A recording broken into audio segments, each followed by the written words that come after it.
We called a press conference to make sure that the public was aware of what was going on, that their rights were being jeopardized. And where were our opponents from the political parties? Missing in action. They are not participating in work for the people. That is what we are doing throughout this campaign. Now, in this campaign, it has just been remarkable that we have seen both of my opponents involved in ethical scandals that are currently pending throughout the legislative process. And this is the real difference in this campaign. I don't have ties to big money special interests. I can actually make the real changes that are necessary for this office. So when you come back in 2010 and look to elect the Attorney General again 2 years from now, you won't just be hearing about changes that are promised every election cycle and never delivered upon. I will make those changes. I won't have the barriers that prevent me from making those changes. My name is Robert Owens. Our website is owens2008.com. Thank you very much.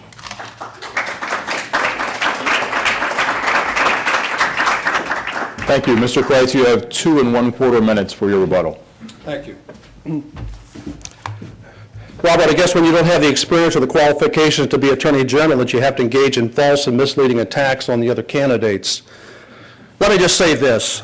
First of all, you were very reckless in your statement when you indicated that nobody else had gone ahead and engaged, had set forth a proposal for the special counsel contracts. I believe that I was the first one to come forth with that, and I believe that we proposed that about 3 or 4 weeks into my candidacy. You saw it, you received a copy of it, you and I have even talked about it in the past. For you to suggest that you're the only one to do that is false, misleading, and reckless at best, and I hope the legal advice that you render for your clients, and if you become Attorney General, is a heck of a lot better than that. Let me also talk about the pay-to-play promises that you're talking about. Nothing can be further from the truth. There's no indication at all that lawsuits were dismissed in exchange for contributions. If you want me to say that, yes, I came out strongly against frivolous lawsuits, yes, I did. I would hope that you would too. But just because somebody goes ahead and contributes after you take a position saying you're opposed to frivolous lawsuits doesn't suggest there's a quid pro quo.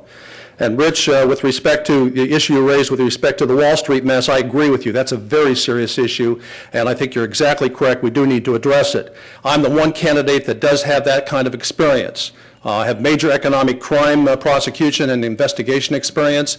I was 6 months on the job as the United States Attorney and became involved in the home state savings and loan debacle in 1986. I know what it's like to coordinate a long-term financial investigation, and we need to have somebody day one on the job that knows how to do it. This is no place for us to learn on the job.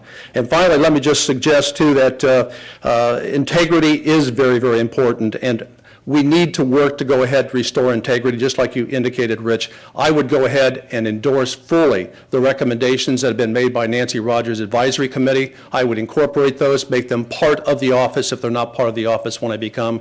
I would go ahead and make that committee a permanent committee, and additionally, as the results and the resolution of the investigations that Mr. Dand are revealed, I would go ahead and tweak the policies as necessary. It's absolutely essential we restore integrity to that office. It's a great office, has a wonderful reputation. It does not deserve where it stands right now. Thank you.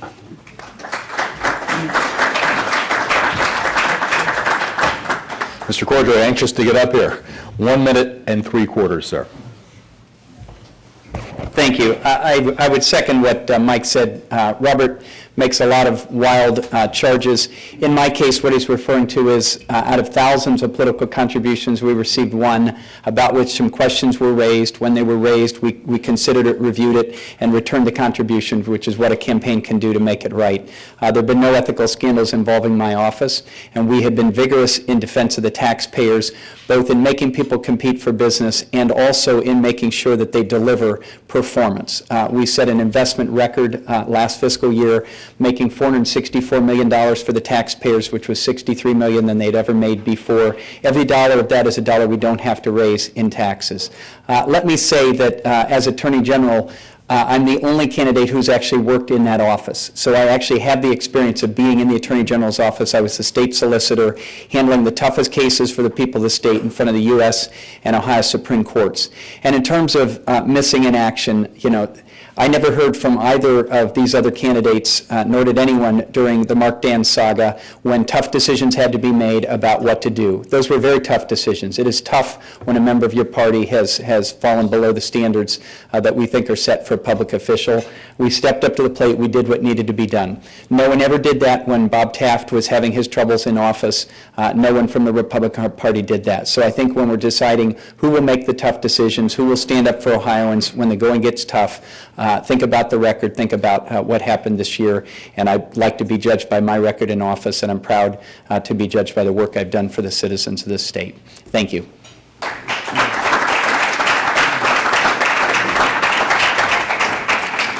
Thank you to all the candidates. We now return to Jim Foster for some very brief City Club announcements. Jim?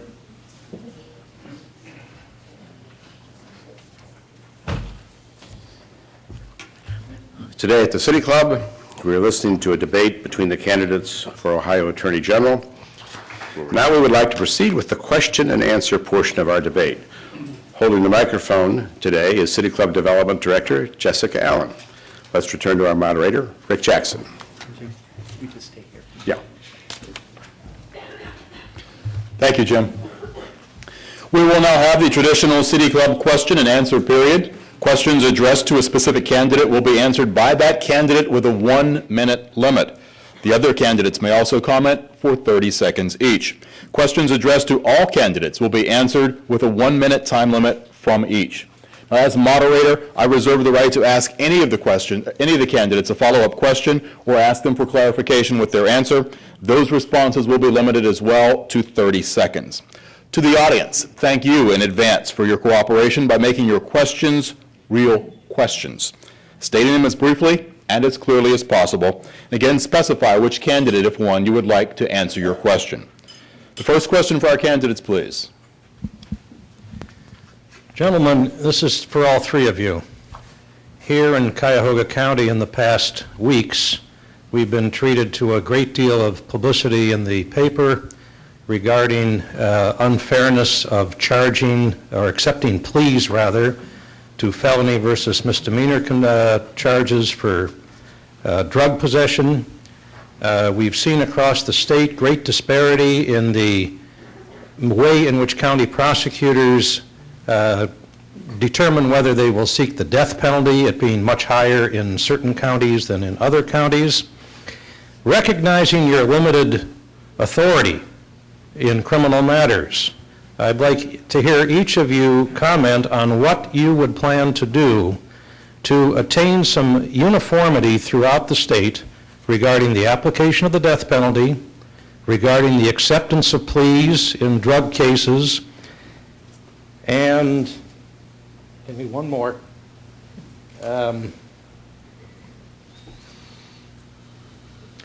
The question of requiring open discovery. Thank you. Question was for all three gentlemen, 1 minute each. Mr. Crites, you will go first. First of all, one of the first things I said I would do is I would create a law enforcement coordinating committee.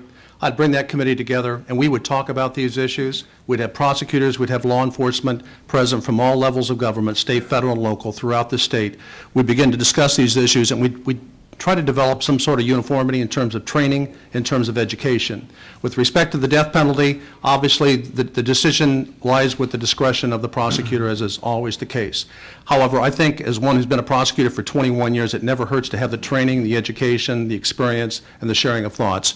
With respect to the acceptance of pleas in drug cases, that's something, again, that's within the discretion of the prosecutor to enter into the plea agreement and for the court to go ahead and accept. I'd suggest that what needs to happen there is possibly also the same kind of training, maybe something that would be on a statewide basis, maybe through the Ohio Prosecuting Attorneys Association or even the National District Attorneys Association. And finally, I am a full proponent of requiring open discovery. I did that when I was a local prosecutor. I did that when I was a United States Attorney. So I think that needs to be put into place, and I would encourage that, understanding my limited role that the county prosecutor, for example, in that case, has the ultimate authority to say.